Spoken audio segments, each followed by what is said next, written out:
కలియుగ అంతం ఎప్పుడో చెప్పే ఆ రహస్య దేవాలయం గురించి మీకు తెలుసా? అదే సాక్షాత్తు ఆ మహాదేవుని శివలింగం కొలువు తీరిన కేదారేశ్వర్ గుహాలయం. మహారాష్ట్రలోని హరిశ్చంద్రగఢ్ కోటలో ఉన్న ఈ ఆలయం సైన్స్కు కూడా అందని ఒక దైవిక వింత. ఈ గుహలోకి అడుగుపెట్టగానే చుట్టూ మోకాళ్ల లోతులో గడ్డకట్టే చల్లని నీరు, ఆ నీటి మధ్యలో వెలుస్తున్న శివలింగం కనిపిస్తుంది. కానీ అసలు రహస్యం అక్కడ ఉన్న స్తంభాలు.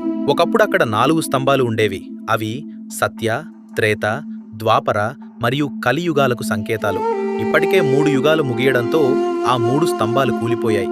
అవి ఎప్పుడు, ఎలా పడిపోయాయో ఇప్పటికీ ఎవరికీ తెలియదు. ఇప్పుడు ఆ భారీ గుహ పైకప్పు మొత్తం కేవలం ఆ ఒక్క కలియుగ స్తంభం మీద మాత్రమే ఆధారపడి నిలిచి ఉంది. ఈ చివరి స్తంభం కూలిపోయిన రోజున కలియుగం అంతమవుతుందని ఇక్కడి భక్తులు మరియు స్థానికులు బలంగా నమ్ముతారు. ఎన్ని వందల ఏళ్లుగా నీటిలో ఉన్నా ఆ ఒక్క స్తంభం పడిపోకుండా ఆలయాన్ని ఎలా మోస్తోంది అనేది పరిశోధకులకు కూడా ఒక అంతు చిక్కని రహస్యం.